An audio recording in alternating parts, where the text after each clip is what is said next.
आंदोलन को चलते हुए 306 दिन हो गए और जो खनौरी पर सरदार जगजीत सिंह डल्लेवाल जी का अमर अनशन चल रहा है उसको 18वां दिन हो गया। और हमारा जो कल जथा शंभू मोर्चे से ठीक कल 12 बजे यहाँ से कूच करेगा। उनका नेतृत्व जसविंदर सिंह जी लौंगोवाल,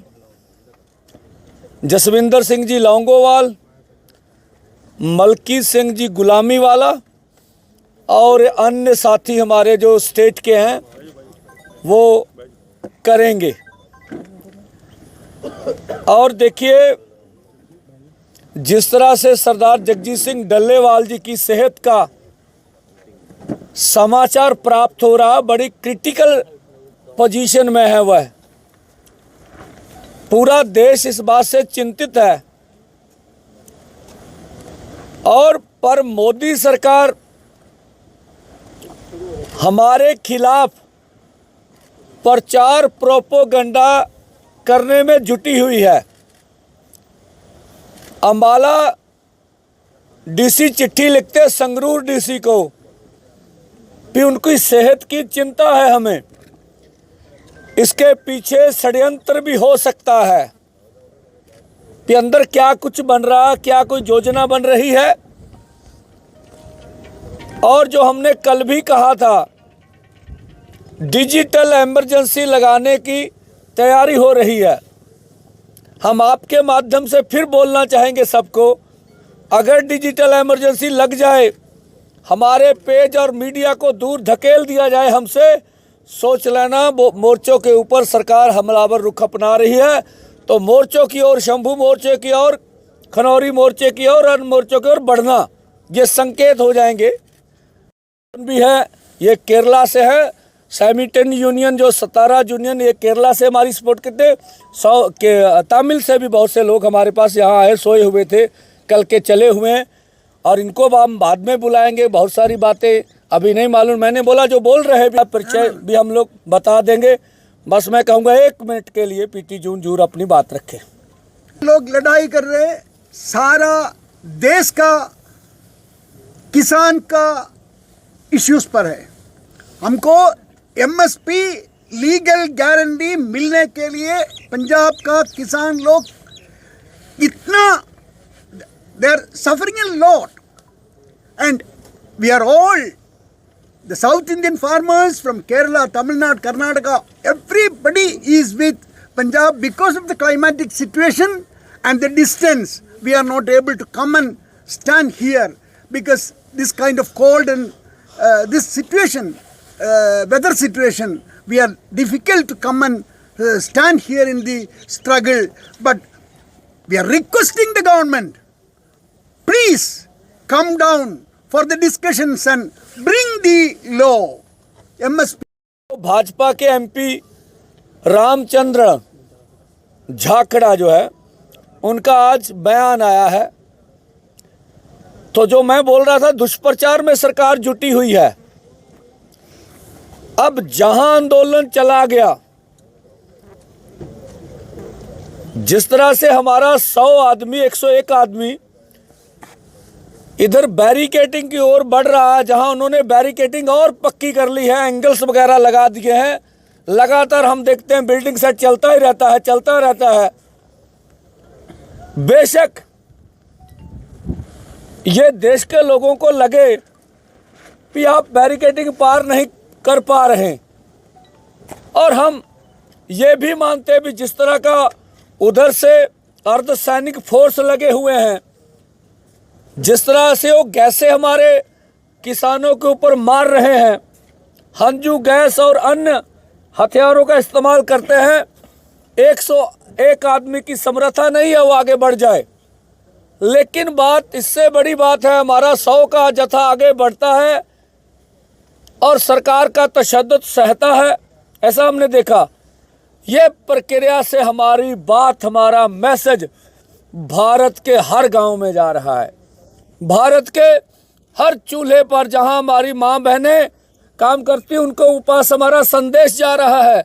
हम पूरी दुनिया तक अपना संदेश ले जाने में कामयाब हो गए हैं और भारत सरकार नैतिक तौर पर हार चुकी है। आज तक हमें कोई भी मंत्री बताने के लिए तैयार नहीं है कि 101 आदमी पैदल चलकर देश के अमन कानून के लिए कैसा खतरा साबित हो सकता है। कुछ बताओ तो सही। कुछ उधर टिकरी बॉर्डर जैसे गाजीपुर बॉर्डर में मोर्चे थे, बोला ग्रामीणों की 700 लड़कियां गायब हो गई हैं, ऐसा उनका आरोप था। आपकी सरकार है, हरियाणा में भी आपकी सरकार, दिल्ली में भी आपकी सरकार, पुलिस प्रशासन आपके हाथ में है। आज तक कौन सी FIR हुई, थोड़ा बताइए तो सही हमें। आप इतनी देर तक चुप क्यों रहे? आज आप क्यों बोले? आपकी टाइमिंग, जब मोर्चा पूरी दुनिया में अपना मैसेज कन्वे कर रहा है पिकअप पे जा रहा, आज आपने क्यों बयान दिया? आप क्यों हरियाणा की माओ बहनों के इज्जत उछाल रहे हैं? अगर आपके पास कुछ तथ्य हैं देश के सामने रखिए। आपके पास ED है, CBI है, सारी एजेंसियां आपके पास है, आप उसकी जांच कीजिए अगर ऐसा हुआ है। नहीं तो उन्हें बयान पर माफी मांगनी चाहिए। दूसरा, JP नड्डा जी जो भाजपा के प्रधान है पार्टी के, हम कहते हैं ये आपका MP है, इसकी मेंबरशिप खारिज होनी चाहिए, इसको पार्टी से बाहर निकालना चाहिए। इसका देश में बैठी भाजपा को स्पष्टीकरण देना चाहिए इनका नेता क्या बोल रहा है। हम इस बयान की दोनों फोरम कड़ी निंदा करते हैं और हम ये भी मानते हैं ये बयान दोनों समुदाय को झगड़ाने वाला है, लड़ाने वाला, भड़काने वाला है, देश को गुमराह करने वाला है।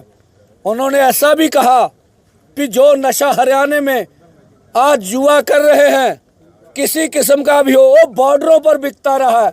हमारा फिर सवाल है सत्ता में बैठी मोदी सरकार से, जब नशा बेचा जा रहा तो आपकी पुलिस क्या कर रही थी?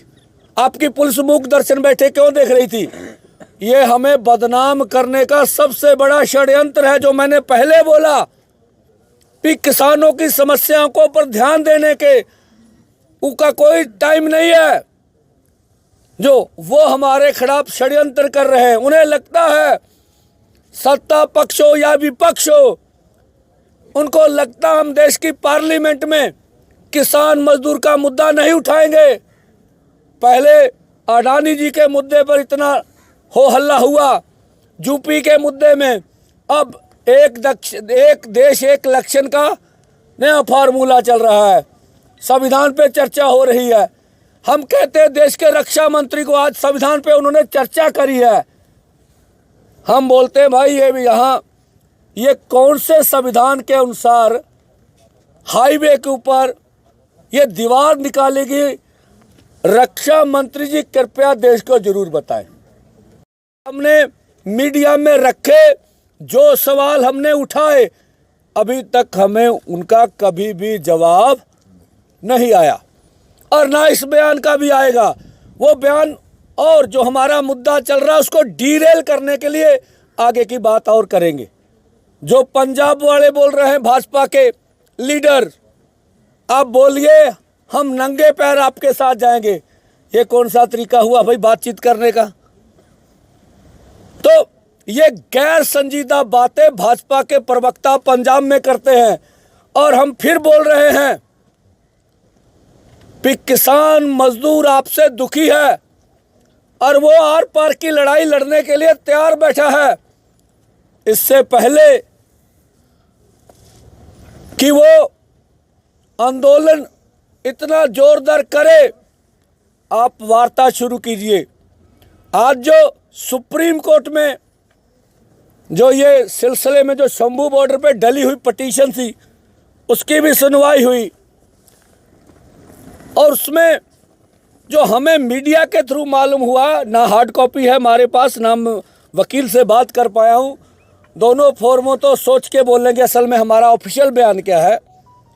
पहली प्रतिक्रिया है और सबसे अच्छी बीजेपी सरकार किसान नेताओं से सीधी बातचीत शुरू करे। उन्होंने ये भी हमने मीडिया के थ्रू सुना भी बल प्रयोग ना करें। अब देखेंगे जो टिप्पणियां बाहर निकल के आई हैं ये क्या उसके ऊपर रिएक्शन करते हैं।